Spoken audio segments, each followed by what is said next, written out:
নয়াদিগন্ত পত্রিকা একটা অবাক করা চাঞ্চল্যকর কিছু রিপোর্ট, কিছু তথ্য সামনে এনেছে। হার্ট অ্যাটাকে মৃত্যু নাকি পরিকল্পিত হত্যা, আল্লামা সাঈদীকে দুনিয়া থেকে সরাসরি সরিয়ে দিতে নির্দেশনা দিয়েছিল ভারতের আশ্চর্যবোধক চিহ্ন। এসব অনেক যুক্তি, তথ্য প্রমাণ, অ্যানালজি নয়াদিগন্ত সামনে এনেছে। এই সন্দেহ আমরা শুরু থেকেই করে আসছি। আল্লামা সাঈদীকে হত্যা করা হয়েছে এবং তাকে সরিয়ে দেওয়াটা যে ভারত বা আওয়ামী লীগের স্বার্থের জন্য অতীব জরুরি ছিল, এ ব্যাখ্যা আমরা তখনই দিয়েছি। কিন্তু নয়াদিগন্ত নতুনভাবে বিষয়টা সামনে এনেছে। এই জন্য আমরা বলবো, আসুন এটা নিয়ে আমরা তোলপাড় তৈরি করি। জামাত শিবিরের এখানে অতি জরুরি কিছু করণীয় আছে। আমরা সবাই তোলপাড় তৈরি করি, ভয়েস রেজ করি। এটা তদন্ত করতে হবে সরকারিভাবে, প্রয়োজনে কমিশন গঠন করতে হবে, কমিটি গঠন করতে হবে। কমিশন না করলে অ্যাটলিস্ট তদন্ত কমিটি গঠন করুক। সাঈদী হত্যাকাণ্ড বা সাঈদীর মৃত্যু নিয়ে তদন্ত কমিটি এরকম একটা হোক। বেশি বেশি শেয়ার করে এ বিষয়ে জনমত তৈরি করুন, সবাইকে জানতে দিন, কথা বলতে দিন। দর্শক, নয়াদিগন্তের ভাষ্যটা এরকম যে আল্লামা সাঈদীকে দুনিয়া থেকে সরিয়ে দিতে ভারতের নির্দেশ দিয়েছিল। হার্ট অ্যাটাকে নয়, তাকে হত্যা করা হয়েছে। সাঈদী পরিবার এই অভিযোগ প্রতিনিয়ত করছে। শামীম সাঈদী, মাসুদ সাঈদী যেখানেই কথা বলার সুযোগ পান, ওয়াজ মাহফিলে কিংবা কোনো মানবাধিকার সংগঠনে আহ্বানে, তারা কিন্তু এই কথাটা বারবার বলছেন যে আল্লামা সাঈদীকে হত্যা করা হয়েছে, তারা স্বাভাবিক মৃত্যু হয়নি। এই জন্য আমরা বলবো যে আল্লামা সাঈদীর সেই কারাগারে এটা জামাত শিবির যদি উদ্যোগ নেয়, তারা যদি সিরিয়াস হয়, জামাত ইসলামী সাংগঠনিকভাবে যদি সরকারকে চাপ প্রয়োগ করে, ইটস পসিবল যে অতি দ্রুত এই বিষয়ে একটা তদন্ত কমিটি গঠন হবে, যাতে কাজ হচ্ছে আল্লামা সাঈদীর মৃত্যুর রহস্য উদ্ঘাটন করা। কারণ এটা সহজ, কঠিন কিছু না। যেমন আল্লামা সাঈদীকে কারাগার থেকে প্রথমে গাজীপুরের একটা হসপিটাল নেওয়া, সেখান থেকে বঙ্গবন্ধু মেডিকেল বিশ্ববিদ্যালয়ে আনা, সেখান থেকে মৃত্যু পর্যন্ত কারা কারা জড়িত ছিল, কিভাবে অসুস্থ হলেন, অসুস্থ করার পরে হসপিটালে নেওয়ার আবেদন, আসলে তিনি হয়েছেন কিনা, কারারক্ষী থেকে শুরু করে তার ব্যক্তিগত খাদেম, অন্যান্য কাগজপত্র, সব নথিপত্র, ডাক্তার, গাড়ি ড্রাইভার, অ্যাম্বুলেন্স, সবাইকে খুঁজে জবাবদিহিতার আওতায় এনে বা একটা তদন্ত কমিটি গঠন হলে এর মাধ্যমে বের হয়ে আসতে পারে। এবং যে ডাক্তারকে নিয়ে সন্দেহ, সেই ডাক্তার কোথায়, এদেরকে ধরুক, কয়েকজনকে গ্রেপ্তার করুক, আর অন্য সবাইকে জিজ্ঞাসাবাদ করুক, ঘটনার রহস্য উদ্ঘাটন হয়ে যাবে। এটা জামাতকে উদ্যোগ নিতে হবে। আমরা বললে যে কাজ হবে তা না। নয়াদিগন্তের রিপোর্ট এটা অবশ্যই একটা গুরুত্ব পাবে। একই সাথে জামাত ইসলামী যদি এ বিষয়ে কথা বলে, আমিরে জামাত কথা বলবেন বা সরকারের সাথে প্রয়োজনে দেখা করবেন। জামাত ইসলামের একটা আইনজীবী প্রতিনিধি দল, সাঈদী পরিবার, তারা এই বিষয়ে চাপ প্রয়োগ করে তদন্ত কমিটি গঠন করাতে পারে। আমি এই আহ্বান জানাচ্ছি।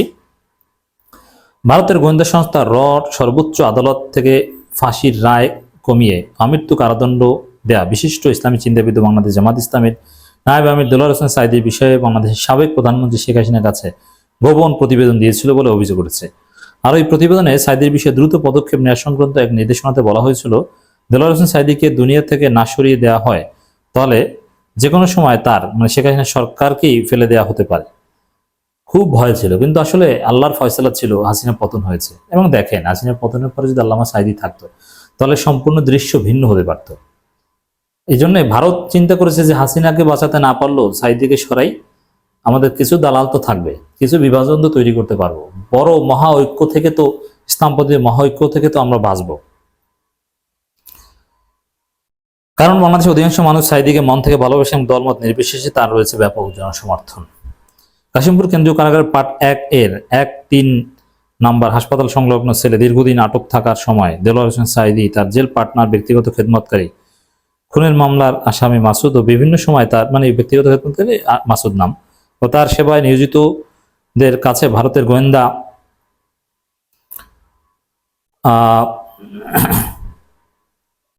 নিয়োজিতদের কাছে এর গোপন প্রতিবেদন এবং শেখ হাসিনাকে নানা মন্তব্যের সময় তিনি কথা বলেছেন। এ সময় ফাঁসির আসামি বিএনপি নেতা সালাউদ্দিন কাদের চৌধুরী তার কথায় সায় দিয়ে শুধু বলেছিলেন, ঠিক বলেছেন ভাইজান, ওদের ইন্ডিয়া চালে পরেই শেখ হাসিনা ফাঁসির রায় দেওয়া শুরু হয়েছে। এগুলো তো মোটামুটি এস্টাবলিশড, পাবলিক পারসেপশন এটাই। সুনির্দিষ্ট তথ্য প্রমাণ হয়তো আমাদের কাছে নেই, কিন্তু পাবলিক পারসেপশন এটাই, এবং এটাই বাস্তবতা, রিয়ালিটি, যে জামাত নেতাদের বা যুদ্ধাপরাধীদের নামে ভারতের আধিপত্যবাদের বিরুদ্ধে সোচ্চার নেতাদের ভারত হাসিনার মাধ্যমে ফাঁসি দেওয়ার ব্যবস্থা করিয়েছে। উল্লেখ্য, 2023 সালের 13 আগস্ট দুপুরের দিকে দেলোয়ার হোসেন সাঈদীকে কাশিমপুর কেন্দ্রীয় কারাগার পার্ট 1 থেকে অনেকটা সুস্থ অবস্থায়, 23 সালের সুস্থ অবস্থায় গাজীপুর তাজউদ্দিন মেডিকেল হাসপাতালে পাঠিয়েছিলেন কারা কর্তৃপক্ষ।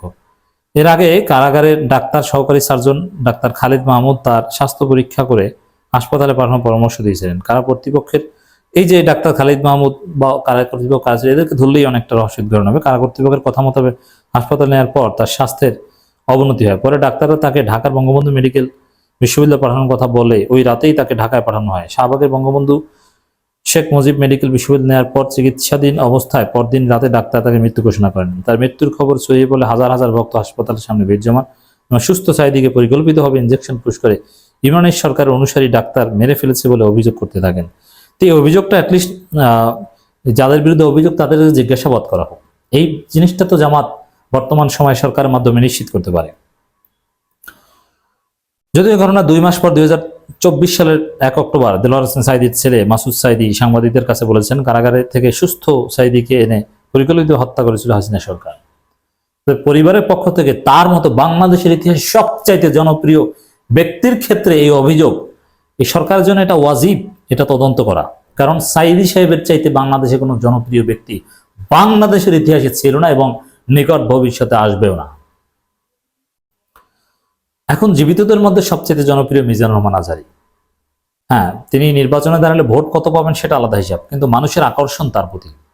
আর আল্লামা সাইদি সেম, মানুষ সব শ্রেণী পেশার মানুষ, দল মতের ঊর্ধ্বে ধর্মের ঊর্ধ্বে তার গ্রহণযোগ্যতা ছিল। কারাগারে 3 নম্বর সেলে যেভাবে কেটেছে সময় সে তার বর্ণনা এখানে দেয়া হয়েছে।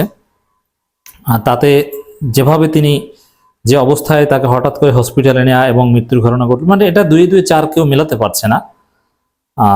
এবং তার আশেপাশে যারা অনেকে বলছেন যে এভাবে হুজুর নিজে আবেদন করেন এবং অনেক ডাক্তাররাও বলছেন যে না এভাবে আসলে হয় না, এভাবে তার মৃত্যু হওয়ার কথা না, মিলছে না। আল্লাহর হুকুম থাকলে যে কোনো ব্যক্তির যে কোনো অবস্থায় মৃত্যু হতে পারে, কিন্তু গুরুত্বপূর্ণ অনেক জায়গা থেকে ইনজেকশন পুশ করার এবং ওই সময় আশেপাশে কাউকে থাকতে দেয়নি, তার পরিবারের লোকজনকেও সাক্ষাৎ করতে দেয়নি, যেটা একেবারে স্বাভাবিক ছিল। এই প্রশ্নগুলো এবং সিসি ক্যামেরার আশেপাশ থেকে সরিয়ে ফেলে এরকম নানান অভিযোগ আছে। এগুলো তদন্ত করলে সঠিক তথ্য বের হয়ে আসবে। অতএব আমরা সরকারের প্রতি জরুরি আহ্বান জানাই, আল্লামা সাইদি মৃত্যু নিয়ে তদন্ত রহস্য উদ্ঘাটনে জরুরি জামাত সমর্থিত বা জামাতপন্থী বিশ্বস্ত ডাক্তারদের সমন্বয়ে একটা এক্সপার্ট তদন্ত টিম গঠন করা হোক। তবে এখানে জামাতের কিছু রাজনীতি আছে, জামাত এগুলো নিয়ে বেশি নাড়াচাড়া করতে চাইবেন আমি জানি, তারপরও জামাতকে আমরা চাপ প্রয়োগ করবো যে এগুলো নিয়ে নাড়াচাড়া করুন। এটিএম আজহারুল ইসলামের বিষয়ে জামাত সিরিয়াস হতে চায় না, যতটুকু সিরিয়াস এগুলো ঢাকা বিশ্ববিদ্যালয়ের শিবির বা আমরা জামাতকে পুশ করার ফলে জামাতের যে বর্তমান স্ট্র্যাটেজি তার সাথে এই আল্লামা সাইদি এটিএম আজহারুল ইসলামের এইসব বিষয়ের সামনে আনাটা জামাত বিব্রতকর মনে করে। এটা দুঃখজনক নিঃসন্দেহে। এজন্যে শিবির এবং সাইদি পরিবার তারা এটা নিয়ে শোরগোল করতে পারে, তোলপাড় তৈরি করতে পারে। জামাতকে আমরা আহ্বান জানাবো, কিন্তু জামাতের উপর আস্থা বেশি করা যাবে না। সাইদি পরিবারকে এগিয়ে আসতে হবে, শিবিরের কাছে যান, বৈষম্যবিরোধী ছাত্র আন্দোলনের কাছে যান, এরা সবাই মিলে তোলপাড় তৈরি করুক, ডক্টর ইউনূসকে বাধ্য করুক তদন্ত কমিটি গঠন করতে।